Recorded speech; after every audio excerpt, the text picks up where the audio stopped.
નર્મદા જિલ્લા કલેક્ટર શ્વેતા તેરતિયાની અધ્યક્ષતામાં કલેક્ટર કચેરીના સભાખંડ ખાતે આગામી તારીખ 8 થી 12મી માર્ચ 2024 દરમિયાન સાગબારા તાલુકાના દેવમોગરા ખાતે મહાશિવરાત્રિના પાવન પર્વે આદિવાસી સમાજના આસ્થા અને શ્રદ્ધાના કેન્દ્ર સમા કુંડદેવી યહાં મોગી પાંડોરી માતાજીના મેળાના આયોજન સંદર્ભે બેઠક યોજાઈ હતી।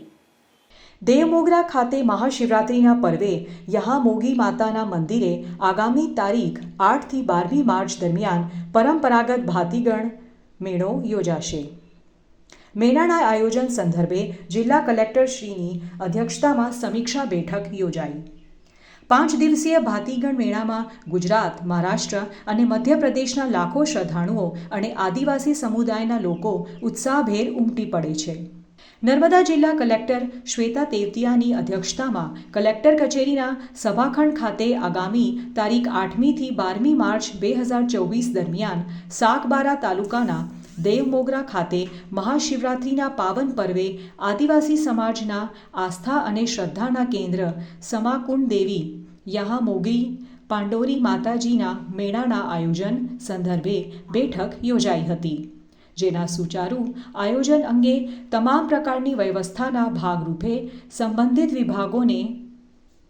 સોંપાયેલી ફરજો અને જવાબદારીઓ સુપેરે નિભાવી મેળામાં આવતા યાત્રિકોને કોઈ પણ જાતની અગવડ ન પડે તે જોવા જિલ્લા કલેક્ટરે ખાસ અનુરોધ કર્યો હતો। જિલ્લા વિકાસ અધિકારી અંકિત પન્નુ, નાયબ વન સંરક્ષણ નીરજકુમાર, મિતેશ પટેલ, સામાજિક વનીકરણ નિવાસી અધિક કલેક્ટર CK ઉંધાડ, જિલ્લા ગ્રામ વિકાસ એજન્સીના નિયામક JK જાદવ,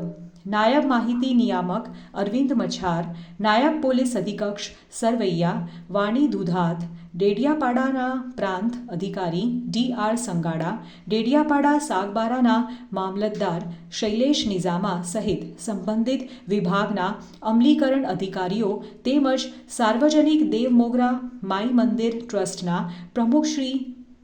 ધીરસિંહભાઈ વસાવા, ઉપપ્રમુખ નાનસિંહભાઈ વસાવા, મંત્રી કાંતિભાઈ કોઠારી તેમજ ટ્રસ્ટી મંડળના સભ્યોની ઉપસ્થિતિમાં યોજાયેલી બેઠકને સંબોધતા જિલ્લા કલેક્ટર શ્વેતા તેરતિયાએ મેળા દરમિયાન કાયદો વ્યવસ્થાની જાળવણી, ટ્રાફિક નિયમ, પીવાના સ્વચ્છ પાણી, સતત વીજ પુરવઠાની જાળવણી, આરોગ્ય સુવિધા વધારવાની, ST બસ રૂટની વિશેષ સેવા, મેળાના સ્થળે સ્વચ્છતા જાળવવા,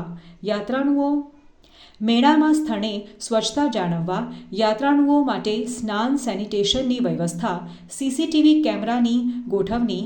ફાયર બ્રિગેડ, મનોરંજનના સાધનોની તાંત્રિક મંજૂરી અગાઉથી મેળવી લેવા જેવી બાબતો સુનિશ્ચિત કરી લેવા પર ખાસ ભાર મૂક્યો હતો। અત્રે એ ઉલ્લેખનીય છે કે 3 રાજ્યો ગુજરાત, મહારાષ્ટ્ર અને મધ્યપ્રદેશના આદિવાસી સમાજની કુંડદેવી પાંડોરી માતાજીના મંદિરે દર વર્ષે યોજાતા પારંપરિક ભાતીગણ મેળામાં લાખોની સંખ્યામાં આદિવાસી સમાજના શ્રદ્ધાળુઓ, યાત્રાળુઓ માતાજીના દર્શનાર્થે આવીને આ મેળામાં ઉત્સાહભેર ભાગ લે છે। ત્યારે દર્શનાર્થીઓને મેળા દરમિયાન કોઈ તકલીફ ન પડે તે માટે જિલ્લા પ્રશાસન તરફથી સુચારા આયોજન સાથે તમામ પ્રકારની જરૂરી વ્યવસ્થાઓ ઉપલબ્ધ કરવામાં જણાવ્યું હતું। સાથે સાથે VVIP મહાનુભાવો આવે ત્યારે તેમને પ્રોટોકોલ મુજબની વ્યવસ્થા પૂરી પાડવા જણાવ્યું હતું। દેવમોગરા ખાતે યોજાનારા પાંડોરી માતાજીના મેળા દરમિયાન મંદિર પરિસરમાં CCTV ફૂટેજ ઉપરાંત મંદિર પરિસરની બહારના ભાગે તેમજ મંદિરે જવાના મુખ્ય માર્ગમાં નિયત અંતરે લાઇટિંગની વ્યવસ્થા ઊભી કરવી। તદુપરાંત DGVCL દ્વારા વીજ પુરવઠો સતત જળવાઈ રહે, આરોગ્ય વિભાગ દ્વારા મંદિર પરિસર ખાતે કણબીપીઠા ખાતે અને દેવમોગરા પ્રાથમિક આરોગ્ય કેન્દ્ર ખાતે તબીબો સાથેનો પેરામેડિકલ સ્ટાફ આવશ્યક દવાઓની ઉપલબ્ધિ સાથે તૈનાત કરાશે।